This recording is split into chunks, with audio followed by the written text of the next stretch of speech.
అందరికీ నమస్కారం. ఇవాళ మనతో ప్రముఖ ఆస్ట్రాలజర్ జ్యోతిష్య పండితులు మాడుగుల శివప్రసాద్ గారు మనతో ఉన్నారు. జూన్ నెలలో ఏ రాశుల వారికి ఎలా ఉంటుందో ఒకసారి ఆయన మాటలను తెలుసుకుందాం. గురుగారు నమస్కారం. ఆశీర్వచనం నాయన. గురుగారు, జూన్ నెలలో ఒకసారి రాశి ఫలాల గురించి ఒకసారి కాస్త వివరించండి గురుగారు. శ్రీ మహాగణాధిపతయే నమః. ఐం మహాసరస్వత్యే నమః. శ్రీ లలితాంబికాదేవ్యే నమః.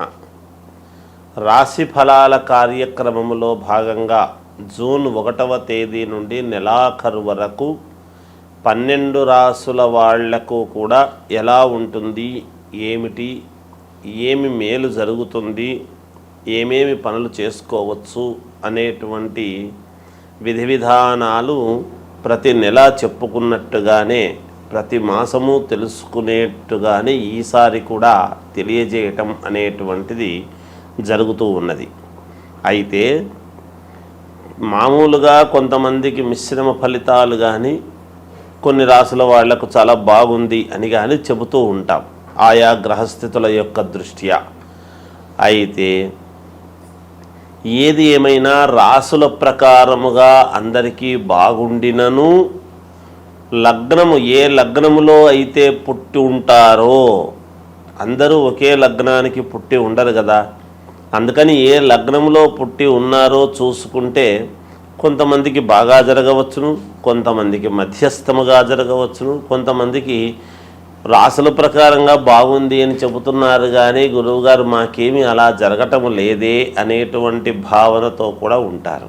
అయితే అందుకని వ్యక్తిగతమైనటువంటి జాతకాలను ఎక్కువగా మనం చూసుకోవాలి అనేటువంటిది ఉంటుంది. అంటే date, time, date of birth, time of birth, place of birth అనేటువంటివి ఉంటే క్షుణ్ణముగా మొత్తముగా పరిశీలన చేసి చెప్పుకోవచ్చును ఎప్పుడూ కూడా.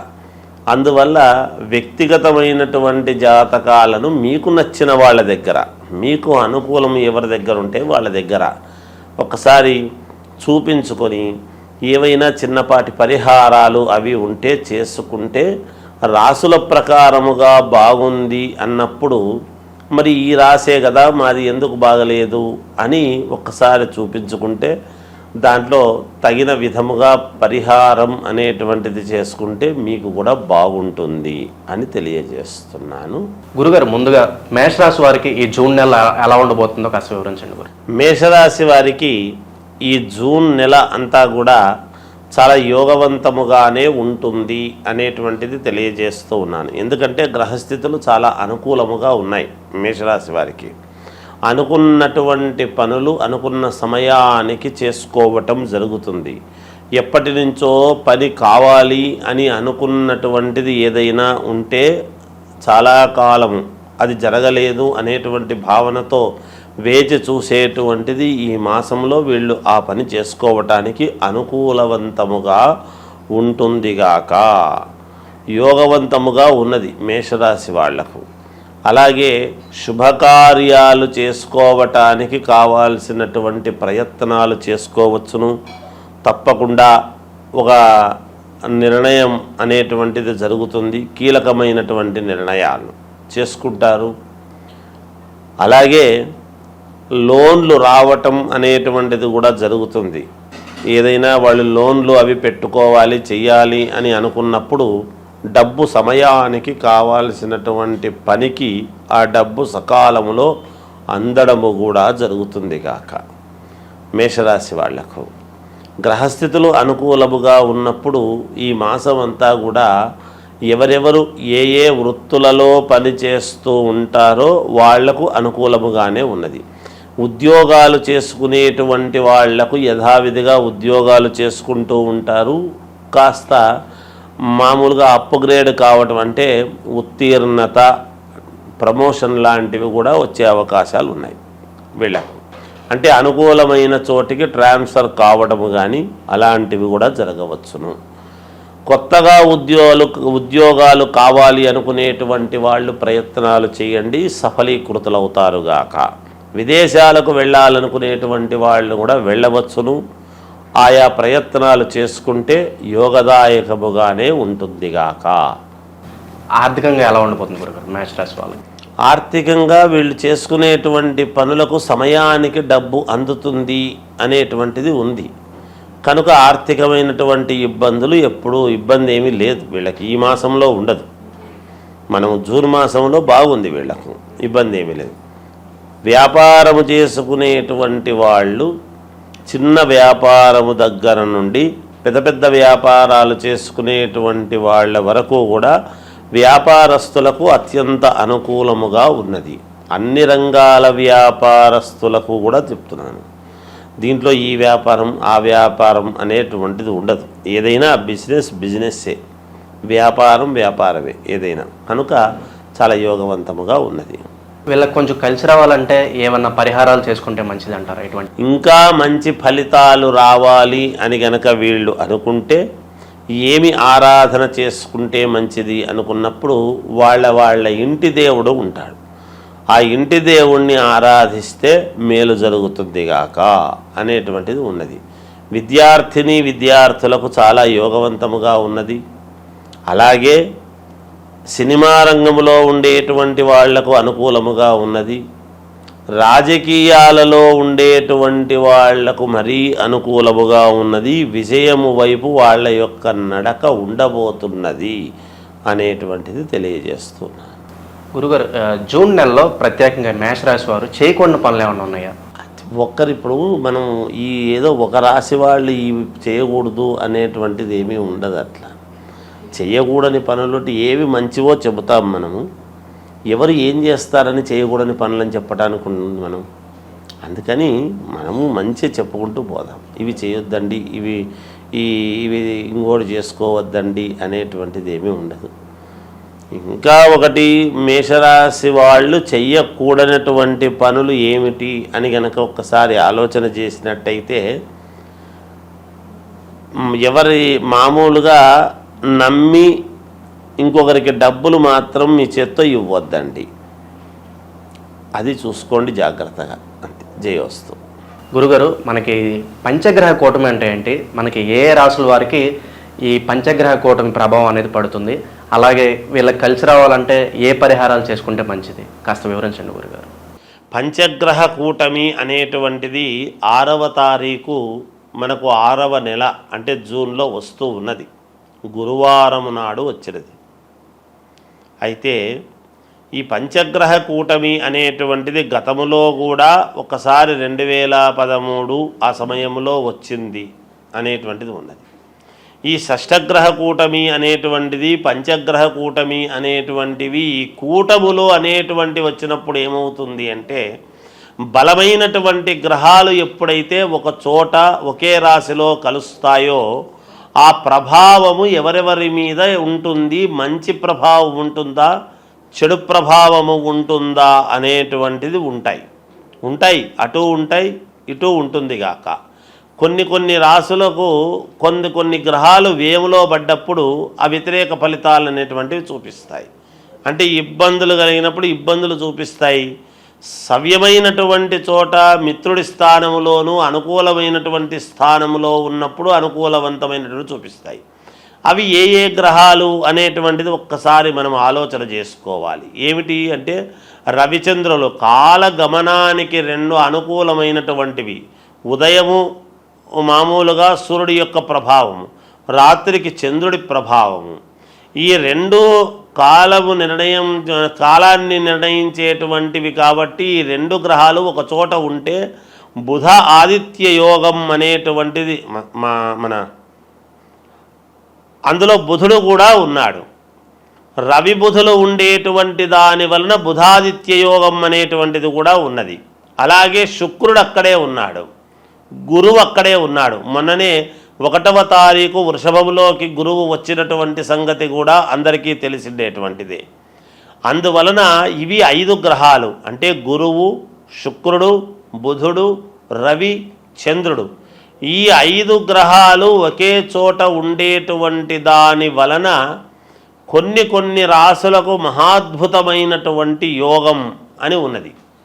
ఈ గ్రహాలు యోగాన్నిచ్చేటువంటి వాళ్ళ రాసులు ఏవేవి అని మనం ఒక్కసారి గనక చూసుకున్నట్టయితే, మేషరాశి వాళ్లకు మహాద్భుతముగా ఉండబోతున్నది. కర్కాటక రాశి వాళ్లకు మహాద్భుతముగా ఉండబోతున్నది. కన్యా రాశి వాళ్లకు మహాయోగవంతముగా ఉండబోతూ ఉన్నది. వృశ్చిక రాశి వాళ్లకు చాలా అంటే చాలా బాగుండబోతున్నది. అలాగే మామూలుగా మకర రాశి వాళ్లకు కూడా చాలా బాగా ఉండబోతున్నది. ఇక కుంభరాశి వాళ్లకు కూడా కొంతవరకు బాగానే ఉంటుంది. అయితే ఇందులో ఇప్పుడు నేను చెప్పని గ్రహాలు ఉంటాయి కదా, ఇవి కొంచెము చిన్న ఇబ్బందికరమైనటువంటి పరిస్థితి. ఏమిటయ్యా అవి అంటే, అసలు ఎక్కడైతే ఉన్నాయో స్థానములో అన్నీ బరువైనటువంటివి ఏవైతే ఉన్నాయో వృషభ రాశికి సమస్యే. ఒక చోట కూటమి అని ఏర్పాటు చేసినప్పుడు, ఒకే చోట ఉన్నప్పుడు అక్కడ వృషభ రాశికి ఇబ్బంది, మిథున రాశి వాళ్లకు కొంత ఇబ్బందే, కొంచెము సింహరాశి వాళ్లకు కొంత ఇబ్బంది, అలాగే తులారాశి వాళ్లకు ఇబ్బంది, ధనుస్సు రాశి వాళ్లకు మరీ ఇబ్బంది. వీటి వలన ఏమిటి, ధనుస్సు రాశి వాళ్లకు ఇంకోటి కూడా ఉంది. దీంట్లో ఒక చిన్న ఇది చెప్పుకోవాలి మనం. ఎవరైనా గర్భవతులుగా ధనుస్సు రాశి వాళ్ళు గనక ఉన్నారు అంటే కొంచెము జాగ్రత్తగా ఉండాలి అనేటువంటిది ఉన్నది ఒకటి. అలాగే మీనరాశి వాళ్ళది ఇబ్బంది ఏమీ లేదు, చిన్నపాటి ఇది ఉంటుంది దానికి. ఇలా కొన్ని రాసుల వాళ్లకు కొంత ఫలితాలు ఇవ్వటములో తారుమారవుతాయి. ముందే మామూలుగా అంతంత మాత్రముగా ఉంటాయి. ఈ పనులు జరిగితే బాగుంటుంది, ఈ వివాహం అయితే బాగుంటుంది, ఈ ఉద్యోగం వస్తే బాగుంటుంది, ఈ విదేశాలకు వెళితే బాగుంటుంది, లేదా ఇంకొకటి మనకు ఇది తీరితే మనకు మేలు జరుగుతుంది, ఈ ధనము రావాల్సిండేటువంటిది ఉన్నది, ఈ పొలము మనకు వాయిదాలు లేకోకుండా మనకు మన వైపు తీర్పు వస్తే బాగుంటుంది. ఇలా ఒకటి కాదు, రెండు కాదు, అనేక రకాల సమస్యలతో ఉంటారు. వాటన్నిటికీ కూడా ఒక్కసారిగా ఇన్ని గ్రహాలు ఇక్కడ ఉండేటప్పటికీ కొన్ని చెడు ఫలితాలు అనేటువంటివి ఇస్తాయి కదా. మాలాంటి వాళ్ళము ఎప్పుడూ కూడా బాగుంటుంది, బాగుండాలనే కోరుకోవాలి, కానీ భయోత్పాతమైనటువంటివి ఎప్పుడూ చెప్పరాదని నా వ్యక్తిగత అభిప్రాయం. చిన్నవి ప్రతి వాళ్ళ జీవితంలోనూ ఉంటాయి.